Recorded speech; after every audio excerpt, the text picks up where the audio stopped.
to scratch. So I just went to Stuart and I said, look, I don't know much about cryptography, meaning I don't know anything about cryptography, but I know that this is going to be a big problem. And if we could get an early start on it, then maybe we could come up with a solution before all the smart people realized that it was going to be a problem. Right. And came up. Well, you were in an environment where patents were really the product you were creating, and why not have something that helps? Papers. Yep. Sure. So, I mean, it just seems logical that you'd sit down and go, okay, this is what we're doing, but we also have this problem. So identifying what the problem is, and then saying like, okay, what is the potential solution? Right. So go ahead. When you and Stuart then were thinking about this, how is it that you came up with the idea to come together and create this time-stamped digital document? Right.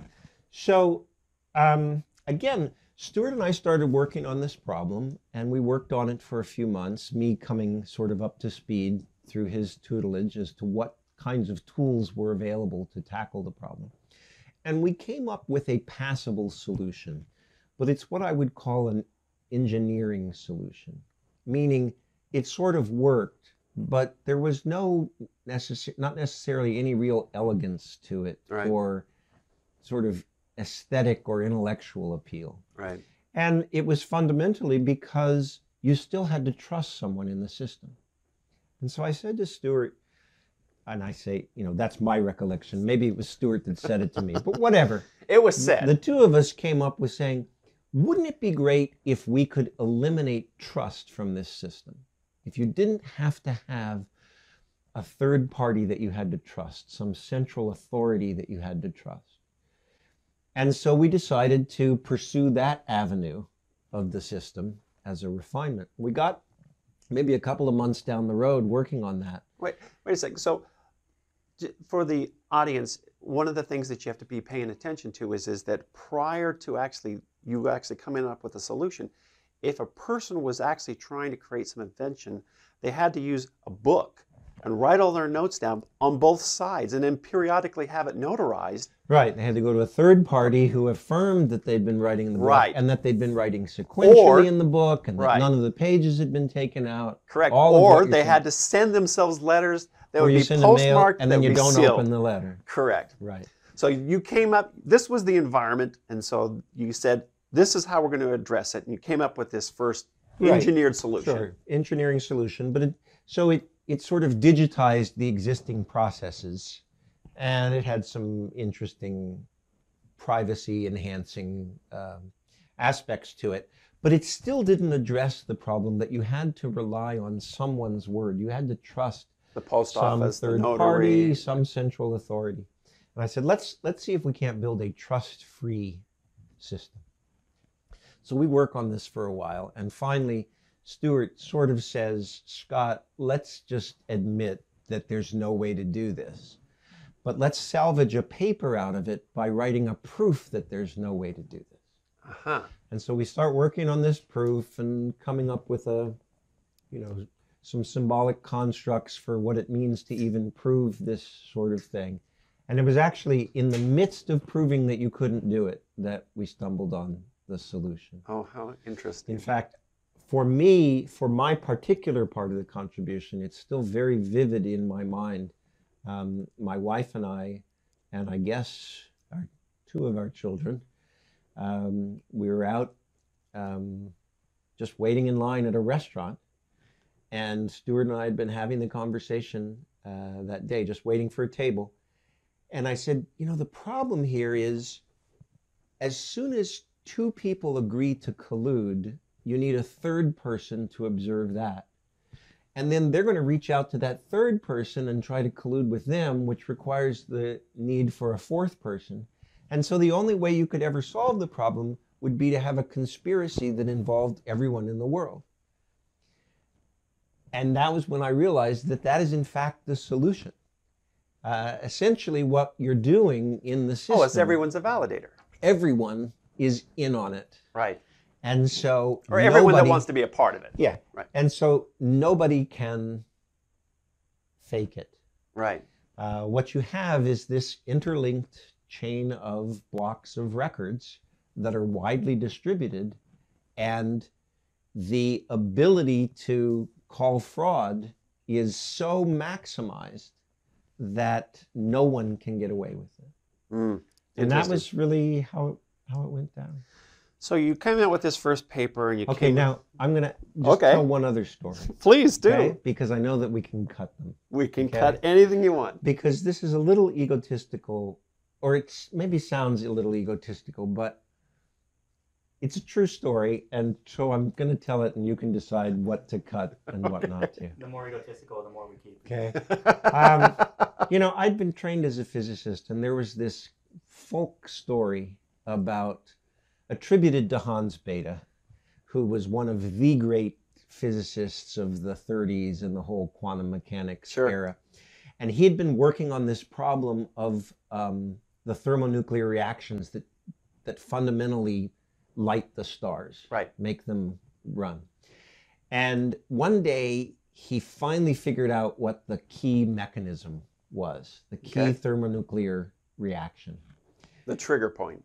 And that night he went out on a date, and he and his date are looking up at the stars, and she says something like, "The stars, aren't they beautiful, how they twinkle?" And he goes, "Yes, and I'm the only person in the world that knows how."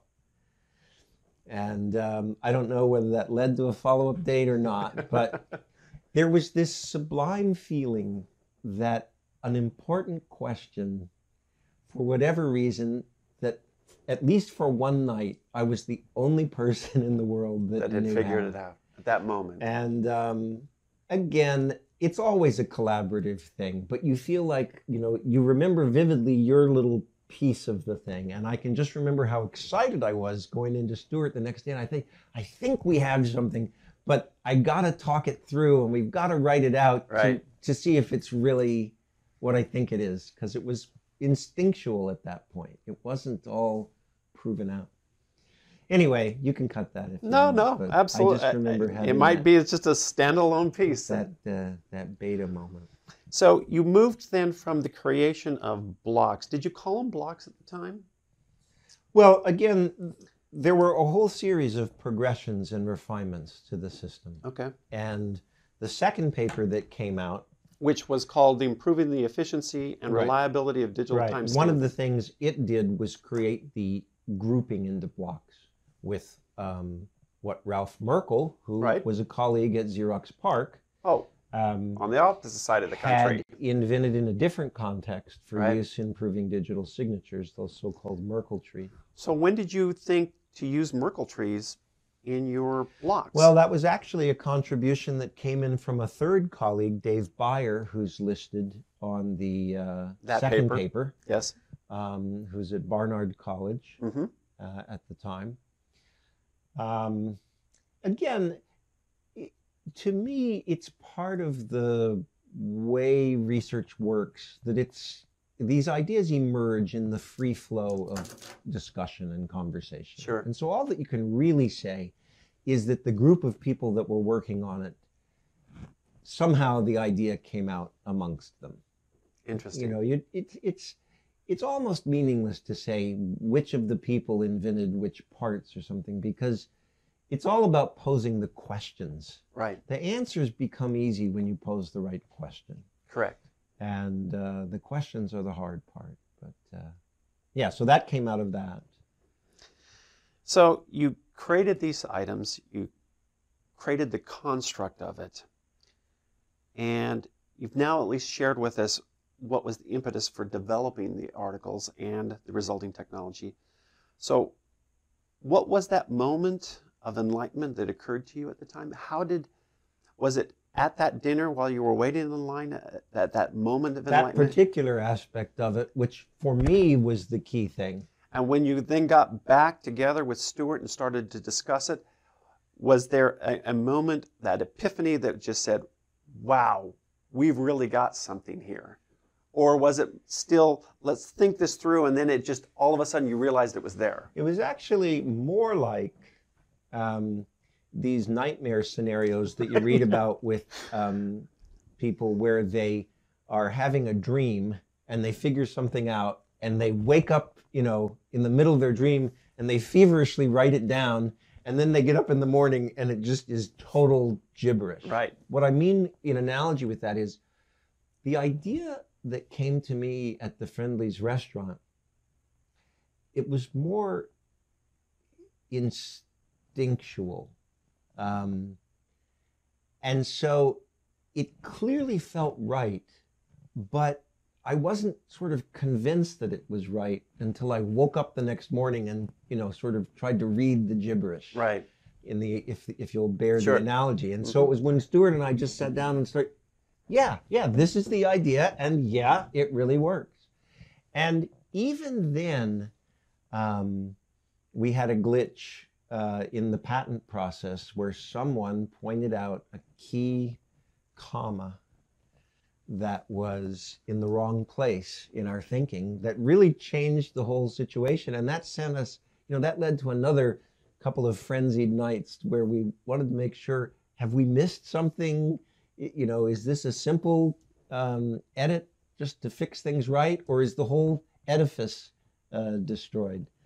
And so, yeah. And it was a comma. Yeah, it was a comma. How interesting. And where in a formula, not in a sentence. Okay. So you created this. Now you and Stuart left and co-founded a firm called Surety, which still exists today. Right. Okay. And essentially it was the very first blockchain service company. I think that's a fair description, although I do want to be clear that it's what I would call a proto-blockchain. And the only reason I say that... Is that like a proto-star? No, not that. Wow, you're on your game today. Because I want to leave room for the fact that different people define blockchain as having more or fewer layers. Right. And I'm not trying to step on people's toes of the kinds of innovations that have followed. But from my perspective, and we can talk about that later, why I think it's a useful one. That was really a blockchain company right then and there. Right. Well, you called it at the time a time-stamped authority. And you had a product that was called Absolute Proof. And basically, as I understand it, you would cryptographically hash documents to prove that they existed. In fact, one of the unique things that was interesting that I learned about this is that since there was no method to create an immutable aspect to it, you would actually create hashes and publish them in the New York Times notices of lost and found weekly. Sure, we did publish in the Times, and that was another great idea, and my recollection is that it was Stuart's idea. But that, I think, has led some people a little bit astray in thinking that the integrity of the system relied on the New York Times publication. No, that was just a validation to ensure that there wasn't any corruption of documents that you were... What you're saying is true, but I think, and as things have rolled out, it has proven crucially true. The fundamental validation was the fact that each of the people that requested the service became holders of part of the record. Right. And so it's the fact that the record was widely distributed within that community of people who had an incentive or motivation to hold on to the record. Right. That the immutability comes out. Because all you really have is something, in any given instance, you simply have a document that is tamper evident.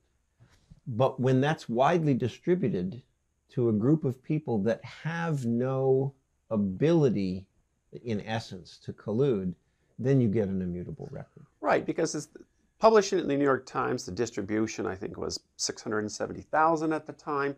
For someone to publish and then distribute widely something to somehow change that subvert would be impossible. Right. And that really does I mean, play not out. impossible, but it would be cost prohibitive.